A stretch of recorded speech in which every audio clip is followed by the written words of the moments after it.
നമ്മുടെ സമുദ്ര അതിർത്തികൾ ഇന്ന് എത്രത്തോളം സുരക്ഷിതമാണെന്ന് നിങ്ങൾ എപ്പോഴെങ്കിലും ചിന്തിച്ചിട്ടുണ്ടോ? ശത്രു രാജ്യങ്ങളുടെ മുങ്ങിക്കപ്പലുകളോ യുദ്ധക്കപ്പലുകളോ നമ്മുടെ കടൽ തീരത്തേക്ക് അടുക്കാൻ ധൈര്യപ്പെടാത്ത ഒരു കാലത്താണ് നമ്മൾ ഇന്ന് ജീവിക്കുന്നത്.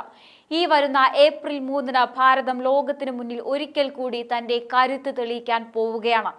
ഇന്ത്യൻ നാവികസേനയുടെ ഏറ്റവും പുതിയ അതികായകൻ INS താരഗിരി അന്നാണ് ഔദ്യോഗികമായി കമ്മീഷൻ ചെയ്യുന്നത്. മുംബൈയിലെ മസഗോൺ ഡോക്കിൽ പ്രതിരോധ മന്ത്രി രാജ്നാഥ് സിംഗിന്റെ സാന്നിധ്യത്തിൽ നടക്കുന്ന ഈ ചടങ്ങ് വെറും ഒരു കപ്പലിന്റെ ഉദ്ഘാടനമല്ല, മറിച്ച് ലോകത്തിലെ വൻ ശക്തികൾക്കിടയിൽ ഭാരതം തന്റെ പ്രസ്ഥാനം ഉറപ്പിക്കുന്ന പ്രഖ്യാപനം കൂടിയാണ്. എന്തുകൊണ്ടാണ് താരഗിരി ഇത്രയധികം ചർച്ച ചെയ്യപ്പെടുന്നതെന്ന് നമുക്ക് നോക്കാം. ഇതിനെ കടലിലെ വേട്ടക്കാരൻ എന്ന് വിശേഷിപ്പിക്കാൻ കൃത്യമായ കാരണങ്ങളുണ്ട്. പഴയകാല യുദ്ധക്കപ്പലുകളിൽ നിന്നും വ്യത്യസ്തമായി ഒരു യുവതലമുറയുടെ സാങ്കേതിക കുതിച്ചുചാട്ടമാണ് ഈ ഫ്രീഗേറ്റിൽ നാം കാണുന്നത്. ഇതിന്റെ ഏറ്റവും വലിയ പ്രത്യേകത ഇതിന്റെ സ്റ്റെൽത്ത് സ്വഭാവമാണ്. അതായത് കടലിലൂടെ അതിവേഗം സഞ്ചരിക്കുമ്പോഴും ശത്രുക്കളുടെ റഡാർ കണ്ണുകൾക്ക് താരഗിരിയെ അത്ര എളുപ്പത്തിൽ കണ്ടെത്താൻ കഴിയില്ല. ഒരു നിഴൽ പോലെ കടൽ പരപ്പിലൂടെ നീങ്ങാനും ശത്രുക്കൾ അറിയുന്നതിനു മുമ്പ് തന്നെ അവർക്ക് നേരെ ആഞ്ഞടിക്കാനും താരഗിരിക്ക് സാധിക്കും. ഇത് നമ്മുടെ നാവികസേനയ്ക്ക് നൽകുന്ന ആത്മവിശ്വാസം ചെറുതല്ല. ഇവിടെ നമ്മൾ എടുത്തു പറയേണ്ട മറ്റൊരു പ്രധാന കാര്യം പ്രധാനമന്ത്രി നരേന്ദ്രമോദിയുടെ മേക്ക് ഇൻ ഇന്ത്യ ദർശനമാണ്. പണ്ട് കാലത്ത് ഒരു ചെറിയ സ്പെയർ പാർട്സിനായി പോലും നമ്മൾ വിദേശ രാജ്യങ്ങളെ ആശ്രയിച്ചിരുന്ന ഒരു അവസ്ഥയുണ്ടായിരുന്നു. എന്നാൽ ഇന്ന് ആ ചിത്രം പാടെ മാറി മറിഞ്ഞു. താരഗിരിയുടെ 75% ഭാഗങ്ങളും നമ്മുടെ സ്വന്തം മണ്ണിൽ നമ്മുടെ എഞ്ചിനീയർമാരുടെ കൈകളിലാണ് നിർമ്മിക്കപ്പെട്ടിരിക്കുന്നത്. ആത്മനിർഭർ ഭാരത് എന്നത് വെറും ഒരു വാക്കല്ല എന്ന് ഈ കപ്പൽ തെളിയിക്കുകയാണ്. കോടിക്കണക്കിന് രൂപ വിദേശത്തേക്ക് ഒഴുകുന്നത് തടയാനും നമ്മുടെ രാജ്യത്തെ കപ്പൽ നിർമ്മാണശാലകൾക്ക് ലോക നിലവാരത്തിലുള്ള കരുത്ത് നൽകാനും ഇത്തരം പദ്ധതികളിലൂടെ സാധിച്ചു. ഇത് ഓരോ ഇന്ത്യക്കാരനും അഭിമാനിക്കാവുന്ന നേട്ടം തന്നെയാണ്. ഇനി ഇതിന്റെ ആയുധക്കരുത്തിനെ കുറിച്ച് പറയുകയാണെങ്കിൽ അത് ഏതൊരു ശത്രുവിനെയും വിറപ്പിക്കാൻ പോകുന്നതാണ്.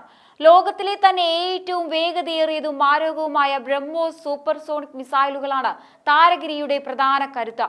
കടലിൽ നിന്ന് കരയിലേക്കും മറ്റു കപ്പലുകൾക്ക് നേരെയും കൃത്യതയോടെ ഈ മിസൈലുകൾ തൊടുക്കാം. ഇതിനു പുറമെ ആകാശത്തു നിന്നുള്ള മിസൈൽ ആക്രമണങ്ങളെ തടയാനും കടലിനടിയിൽ ഒളിച്ചിരിക്കുന്ന ശത്രുക്കളുടെ മുങ്ങിക്കപ്പലുകളെ വേട്ടയാടാനും ആവശ്യമായ അത്യാധുനിക ടോർപീഡോകളും റോക്കറ്റുകളും ഇതിൽ സജ്ജമാണ്. കപ്പലിലെ ഓരോ പ്രവർത്തനവും നിയന്ത്രിക്കുന്നത് ആധുനികമായ കോമ്പാക്ട് മാനേജ്മെന്റ് സിസ്റ്റമാണ്. സെക്കൻഡുകൾക്കുള്ളിൽ ശത്രുവിന്റെ നീക്കം മനസ്സിലാക്കി തിരിച്ചടിക്കാനുള്ള ശേഷി ഇത് നമ്മുടെ സൈനികർക്ക് നൽകുകയാണ്. നമ്മുടെ സമുദ്ര നയതന്ത്രത്തിലും താരഗിരി വലിയൊരു മാറ്റം കൊണ്ടുവരും. ഇന്ന് ലോകം ഇന്ത്യയെ കാണുന്നത് ഒരു നെറ്റ് സെക്യൂരിറ്റി പ്രൊവൈഡറായിട്ടാണ്. അതായത് അയൽ രാജ്യങ്ങളിൽ എന്തെങ്കിലും പ്രതിസന്ധിയോ പ്രകൃതി ദുരന്തമോ ഉണ്ടായാൽ ആദ്യം ഓടിയെത്തുന്നത് ഭാരതമാണ്. യുദ്ധത്തിന് മാത്രമല്ല, ദുരന്തമുഖങ്ങളിൽ സഹായം എത്തിക്കാനും താരഗിരി സജ്ജമാണ്. ഇതിലൂടെ സമുദ്രമേഖലയിൽ ഭാരതത്തിന്റെ സ്വാധീനം വർദ്ധിപ്പിക്കാനും സമാധാനം ഉറപ്പാക്കാൻ നമുക്ക് സാധിക്കുകയും ചെയ്യുന്നു. പ്രതിരോധ മേഖലയിൽ ഭാരതം കൈവരിച്ച ഈ സ്വയം പര്യാപ്തത നമ്മുടെ രാജ്യത്തെ കൂടുതൽ സുരക്ഷിതമാക്കും. INS താരഗിരി തിരമാലകളെ കീറി മുറിച്ച് നീങ്ങുമ്പോൾ അത് ഭാരതത്തിന്റെ വളർച്ചയുടെ അടയാളം കൂടിയാണ്. ആധുനിക എഞ്ചിനീയറിംഗും ഇന്ത്യൻ കരുത്തും ഒത്തുചേരുമ്പോൾ സമുദ്രത്തിൽ നമുക്ക് പുതിയൊരു ചരിത്രം രചിക്കാൻ സാധിക്കും.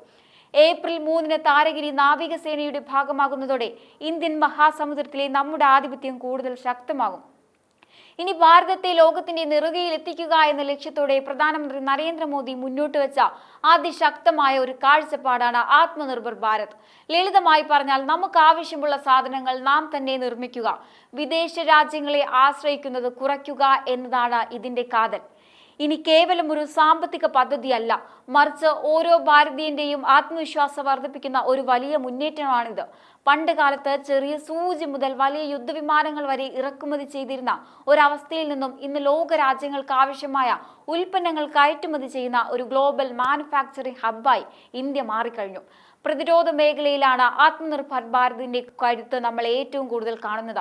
INS താരഗിരി പോലുള്ള അത്യാധുനിക യുദ്ധക്കപ്പലുകളും തേജസ് യുദ്ധവിമാനങ്ങളും ബ്രഹ്മോസ് മിസൈലുകളും ഇന്ന് നമ്മുടെ മണ്ണിൽ നമ്മുടെ എഞ്ചിനീയർമാരുടെ കൈകളാൽ നിർമ്മിക്കപ്പെടുകയാണ്. ഇത് നമ്മുടെ രാജ്യത്തിന്റെ പണം വിദേശത്തേക്ക് ഒഴുകുന്നത് തടയുക മാത്രമല്ല, ലക്ഷക്കണക്കിന് യുവാക്കൾക്ക് പുതിയ തൊഴിലവസരങ്ങൾ സൃഷ്ടിക്കുകയും ചെയ്യുന്നു. പ്രതിരോധം മാത്രമല്ല, കൃഷി, മരുന്ന് നിർമ്മാണം, സാങ്കേതിക വിദ്യ തുടങ്ങിയ എല്ലാ മേഖലകളിലും ഇന്ത്യ ഇന്ന് സ്വന്തം കാലിൽ നിൽക്കാൻ പ്രാപ്തമായിക്കൊണ്ടിരിക്കുകയാണ്. നമ്മുടെ നാട്ടിലെ ചെറുകിട വ്യവസായികളെയും കർഷകരെയും സഹായിക്കുന്നതിലൂടെ ഗ്രാമീണ സമ്പദ് വ്യവസ്ഥയെ ശക്തിപ്പെടുത്താൻ ഇതിലൂടെ സാധിക്കുകയാണ്. പ്രതിസന്ധികളെ അവസരങ്ങളാക്കി മാറ്റുക എന്നതാണ് ഈ പദ്ധതിയുടെ ലക്ഷ്യം. ലോകത്തിന് മുന്നിൽ കൈനീട്ടുന്ന രാജ്യത്തിന് പകരം ലോകത്തെ നയിക്കുന്ന, ലോകത്തിന് ആവശ്യമായവ നൽകുന്ന ഒരു വൻ ശക്തിയായി ഭാരതം മാറുന്ന കാഴ്ചയാണിത്.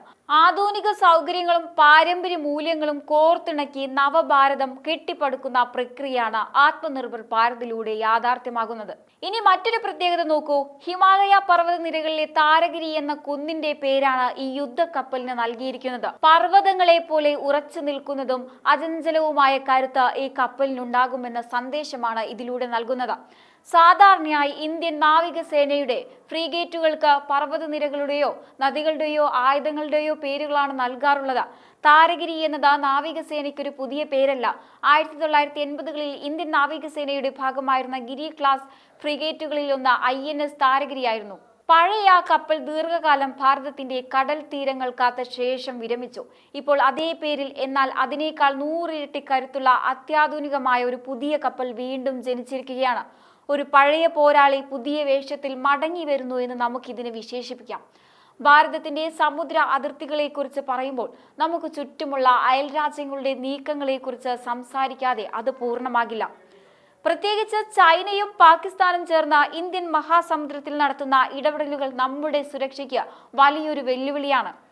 ചൈന തങ്ങളുടെ നാവിക സാന്നിധ്യം അറബിക്കടലിലും ബംഗാൾ ഉൾക്കടലിലും വർദ്ധിപ്പിക്കാൻ നിരന്തരം ശ്രമിച്ചുകൊണ്ടിരിക്കുകയാണ്. പാകിസ്ഥാനുമായി ചേർന്ന് അവർ നടത്തുന്ന സംയുക്ത അഭ്യാസങ്ങളും നമ്മുടെ തീരദേശത്തിന് ഭീഷണിയാകാറുണ്ട്.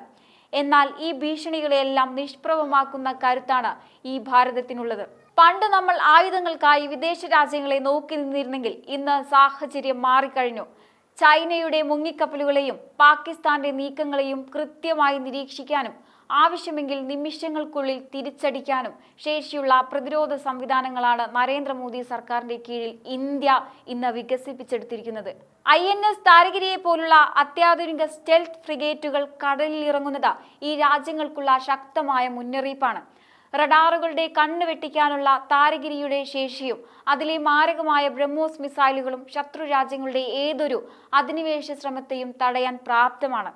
ചൈനയുടെ കടന്നുകയറ്റ ശ്രമങ്ങളെയും പാകിസ്ഥാന്റെ പ്രകോപനങ്ങളെയും നേരിടാൻ ഇന്ത്യ ഇന്ന് സമുദ്രത്തിൽ ഒരു പുതിയ വൻമതിൽ തന്നെ തീർത്തിരിക്കുകയാണ്. ആത്മനിർഭർ ഭാരതിലൂടെ നമ്മൾ നേടിയെടുത്ത ഈ സ്വയം പര്യാപ്തത ശത്രുക്കളുടെ ആത്മവിശ്വാസം തകർക്കുന്നതാണ്. ലോകത്തിനു മുന്നിൽ ഭാരതം ഇന്ന് വെറുമൊരു രാജ്യമല്ല, മറിച്ച് സ്വന്തം അതിർത്തികൾ കാക്കാൻ ആരുടെയും സഹായമില്ലാതെ പ്രാപ്തിയുള്ള ഒരു വൻ ശക്തിയായി മാറിയിരിക്കുകയാണ്. ശത്രുക്കളുടെ ഏത് വെല്ലുവിളിയെയും നേരിടാൻ കടലിലെ ഈ വേട്ടക്കാരൻ സജ്ജമായി കഴിഞ്ഞു. ഭാരതത്തിന്റെ ചരിത്രം പരിശോധിച്ചാൽ ഒരു കാര്യം നമുക്ക് വ്യക്തമാകും. പണ്ട് ഒരു യുദ്ധമുണ്ടായാൽ ആയുധങ്ങൾക്കും വെടിക്കോപ്പുകൾക്കുമായി നമ്മൾ ലോകരാജ്യങ്ങൾക്ക് മുന്നിൽ കൈനീട്ടേണ്ടി വരുമായിരുന്നു. റഷ്യയോ അമേരിക്കയോ സഹായിച്ചാൽ മാത്രമേ നമുക്ക് മുന്നോട്ട് പോകാൻ കഴിയുമെന്നൊരു പേടി എപ്പോഴും ഉണ്ടായിരുന്നു. എന്നാൽ കഴിഞ്ഞ കുറച്ചു വർഷങ്ങളായി നരേന്ദ്രമോദി സർക്കാരിന്റെ കീഴിൽ ഭാരതം ഈ അവസ്ഥയെ പാടെ മാറ്റിമറിച്ചിരിക്കുകയാണ്. ഇന്നൊരു യുദ്ധമുണ്ടായാൽ നമ്മൾ ആരെയും പേടിക്കേണ്ടതില്ല. കാരണം ശത്രുവിനെ അവരുടെ മണ്ണിൽ ചെന്ന് തകർക്കാൻ ശേഷിയുള്ള ആയുധങ്ങൾ ഇന്ന് നമ്മുടെ കൈവശമുണ്ട്. മുൻപ് അതിർത്തികളിൽ എന്തെങ്കിലും പ്രകോപനമുണ്ടായാൽ തീരുമാനങ്ങൾ എടുക്കാൻ ദിവസങ്ങൾ വൈകുമായിരുന്നു. എന്നാൽ ഇന്ന് നമ്മുടെ സൈന്യത്തിന് കൃത്യമായ ആധുനിക ആയുധങ്ങളും അതുപയോഗിക്കാനുള്ള പൂർണ്ണ സ്വാതന്ത്ര്യവും നൽകിയിട്ടുണ്ട്. അതിർത്തിയിലെ അടിസ്ഥാന സൗകര്യങ്ങൾ വികസിപ്പിച്ചതും അത്യാധുനിക റഡാർ സംവിധാനങ്ങൾ ഏർപ്പെടുത്തിയതും വഴി ശത്രുക്കളുടെ ഓരോ നീക്കവും നിമിഷങ്ങൾക്കുള്ളിൽ കണ്ടെത്താൻ ഇനി സാധിക്കും. ലോകം ഇന്ന് ഭാരതത്തെ നോക്കുന്നത് ഭയത്തോടെയല്ല, മറിച്ച് ബഹുമാനത്തോടെയാണ്. ആരുടെയും സഹായമില്ലാതെ സ്വന്തം അതിർത്തികൾ സംരക്ഷിക്കാൻ പ്രാപ്തിയുള്ള ഒരു വൻ ശക്തിയായി ഭാരതം മാറുമ്പോൾ അത് ഓരോ ഇന്ത്യക്കാരനും അഭിനന്ദിക്കാം. ഏപ്രിൽ 3 താരഗിരി തിരമാലകളെ കീറിമുറിച്ച് മുന്നേറുമ്പോൾ അത് ഓരോ ഇന്ത്യക്കാരന്റെയും അഭിമാനം തന്നെയാണ്. ആധുനിക എഞ്ചിനീയറിംഗും ഭാരതീയരുടെ നിശ്ചയദാർഢ്യവും ഒത്തുചേരുമ്പോൾ സമുദ്രത്തിൽ നമുക്ക് പുതിയൊരു ചരിത്രം രചിക്കാൻ തന്നെ കഴിയും. എന്തായാലും ഈ ഒരു വിഷയത്തെക്കുറിച്ചുള്ള നിങ്ങളുടെ അഭിപ്രായങ്ങൾ കമന്റ് ബോക്സിൽ രേഖപ്പെടുത്തുക. മറ്റൊരു വിഷയമായി വീണ്ടും കാണാം. നന്ദി.